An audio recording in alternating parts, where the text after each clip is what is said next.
सभी मेरे भाइयों को नमस्कार। आज का जो वीडियो है हमारा कपड़े के बिजनेस के ऊपर ही है। और मैं प्रेजेंट में बहुत से मेरे दोस्तों को जानता हूं जो कपड़े के इस फील्ड में काम कर रहे हैं और उनकी दुकानें हैं। पर्सनली मैंने खुद उनको जो बहुत से जो वीडियोस में मैंने उनको प्रपोर्ट कर रखा है, आप देख सकते हो स्क्रीन पे। तो मैं आपको वही चीज़ें बताऊंगा उनके थ्रू, और मैं अपने एक्सपीरियंस से बताना चाहूँगा दोस्तों कि कपड़े के बिजनेस में कितनी कमाई है और कैसे आप स्टार्टअप कर सकते हो। यदि आप लोग सोच रहे हो कि मेरे को कपड़े का बिजनेस करना है तो आज इस वीडियो को ज़रूर देखना। कंप्लीट कहीं और देखने की ज़रूरत नहीं है, सारे डाउट क्लियर हो जाएंगे आपके। पूरी जानकारी आपको स्टेप बाय स्टेप बता दूंगा। बहुत सी जगह बहुत से लोग रोड साइड ही आप बिजनेस करके बहुत अच्छी कमाई कर रहे हैं, ये रियलिटी है, सच्चे। बहुत से मेरे साथी लोग हैं जो जयपुर, दिल्ली, अपना जो अलवर साइड में है, टपुकड़ा साइड है, जहाँ पे रिफाइनरी लाइन है या जहाँ पे रिको एरिया है, वहाँ पे बहुत से जो लोग हैं जो बड़ी बड़ी दुकानें लेके नहीं बैठे हैं और छोटा सा अपना चारपाई लेके वहाँ पे अपना कपड़े का बिजनेस चालू किया है, बहुत अच्छी कमाई कर रहे हैं। वो कैसे करना है मैं आपको बताता हूँ। मैं पर्सनली आपको बताना चाहूँगा दोस्तों कि मैं खुद जो अलवर है या जो इन जगह में जो ऑलरेडी काम कर चुका हूँ और वहाँ पे मैंने ये चीज़ें देख रखी है। अब प्रेजेंट में मेरे खुद की जो 2 दुकानें हैं, 3 ठेले हैं और जो प्रेजेंट में मैं एक स्टूडियो भी रन कर रहा हूँ। तो ये चीज़ें मैं आपको एक्सपीरियंस से बताऊंगा, इसके हिसाब से बताऊंगा। इसके साथ में मैंने जितने भी लोगों को जो ज्वाइन हुआ हूँ, जिनके साथ में जुड़ा हूँ और उनके जो दुकानों को मैंने प्रमोशन किए हैं, तो उनके थ्रू मेरी जानकारी मिली है, वही चीज़ मैं आपके साथ शेयर करूँगा।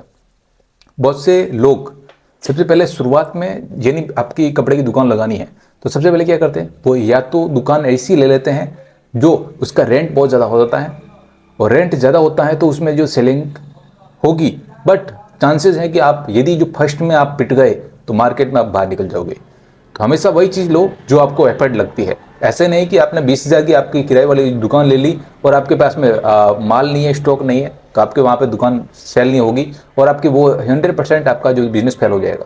तो हमेशा आपके बजट के हिसाब से आपको दुकान पहले चूज़ करो, और जहाँ तक हो आपको आसपास एरिया में ढूंढ करो। गांव के इलाके लगे हो तो जहाँ पे जो आसपास 4-5 गांव लगते हो, ऐसे इलाके में लो जहाँ पे जो सेलिंग होने के चांसेस ज़्यादा हैं अपने कपड़े वगैरह।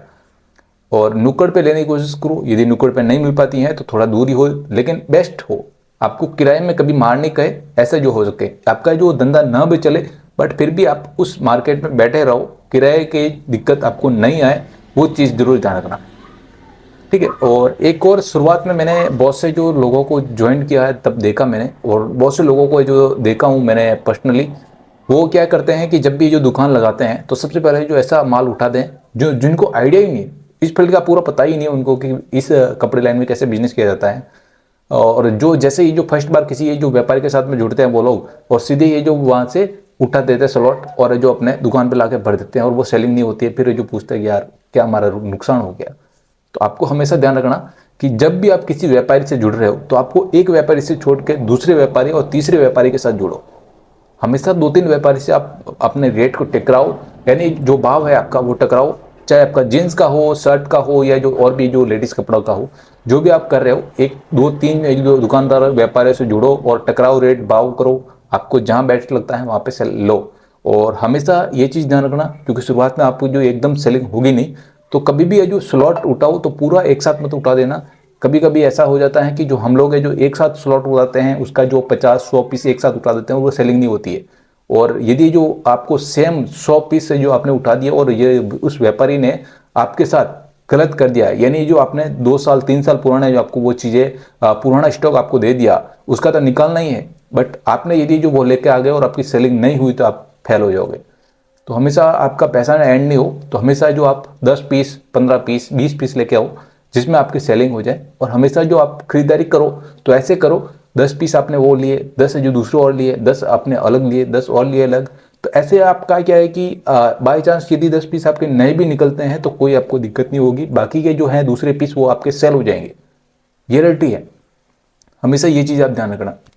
दूसरी चीज़, बहुत से दुकानदार कहते हैं कि आपका जब बिजनेस होता है, या बहुत से जो फर्स्ट में इस फील्ड में उतरेंगे जिनको आइडिया भी नहीं है दुकान कैसे लेने की, क्या प्रोसेस है, वो क्या करते हैं, दुकान के जो ना तो उसका कोई एग्रीमेंट करवाते हैं, ना कोई अपने हिसाब से जो कहे भाई 2,000 रुपये किराया है, 3,000 है, 5,000, 10,000 है, जो है बस एक जबान के हिसाब से काम करते रहते हैं। बट ऐसा आपको गलती नहीं करनी है, क्योंकि जब आपका जो दुकान चलने लगेगी तब वो मकान मालिक ही आपको खाली करवा देगा, दुकान का ओनर ही आपको बोल देगा भाई खाली कर दो, और आपके पास में ना तो कोई प्रूफ होएगा ना कुछ।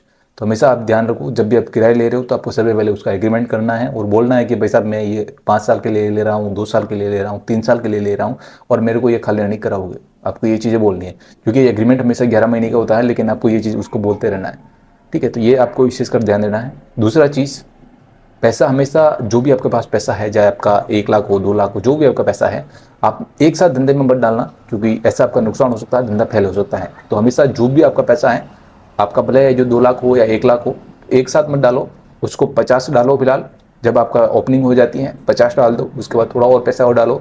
ऐसे जो करके आपको 50 या जो 1 लाख आपको अलग से पैकेज रखना है, अपने पास बैकअप रखना है।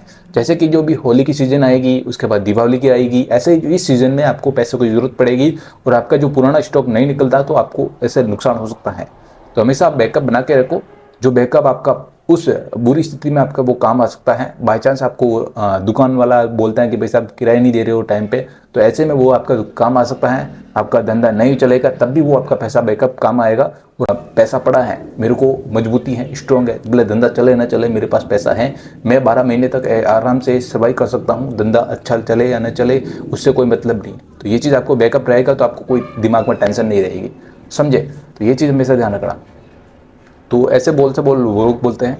अब एक और चीज़ मैं आपको कहना चाहूँगा, शुरुआत में आप जब भी ये जो स्टार्टअप कर रहे हो तो आपके पास जो पैसा है उसी से करो। यदि आपको नहीं हो रहा है, आपको नहीं लग रहा है कि भाई इस पैसे से कुछ नहीं हो रहा है, तो आप लोन उठाओ और फिर उसके बाद करो। लोन उठाना भी एक सही बात है, लोन उठाओ, लेकिन उसका जो सही से मेंटेनेंस करो, सही से करो, क्योंकि लोन उठा दिया आपने, गलत जो प्रोडक्ट में डाल दिया, गलत जगह आपने दे दिए, तो आपका ऐसे पैसे बर्बाद हो जाएंगे और आप लोन में बर्बाद हो जाओगे। तो हमेशा आपको लोन लेना है तो अपने बिजनेस को ग्रोथ करने के लिए लोन लेना है, ये चीज़ हमेशा ध्यान रखना। तो ये कुछ चीज़ें मैंने आपको बताई है। और न ही आप शुरुआत में आप दुकान कर रहे हो ना, तो आपको न ही कोई जीएसटी की जरूरत है, न ही कोई आपका बड़ा व्यापार नहीं है दोस्तों। तो हमेशा ये ध्यान रखें, कोई भी चीज़ न लें ज़्यादा, जो आपको एफर्ट लग रही है भाई साहब ये ज़्यादा महंगी है, ऐसी चीज़ें नहीं खरीदें। जब आपका धंधा चलने लगे तब आपको आगे का जो भी प्रोसेस है वो करना है। वीडियो अच्छी लगती है तो वीडियो को जरूर लाइक करें और चैनल को जरूर शेयर करें दोस्तों। और ऐसी जानकारी मैं आपके साथ शेयर करता रहता हूँ, दुकानदार हूँ मैं खुद, जो आपके साथ ऐसी चीज़ें बताता रहता हूँ। मेरे दोस्त से व्यापारी लोग हैं जो आइडियाज़ मेरे शेयर करते हैं, मैं आपके साथ शेयर करता हूँ। आप लोग भी दुकानदार बनो, मैं यही चाहता हूँ। तो वीडियो अच्छी लगती है तो जरूर लाइक कर देना, चैनल को जरूर शेयर करना। कुछ भी डाउट, कोई भी सवाल है तो कमेंट में जरूर टाइप करें, मैं उसका रिप्लाई करने की कोशिश जरूर करूँगा। Thank you so much.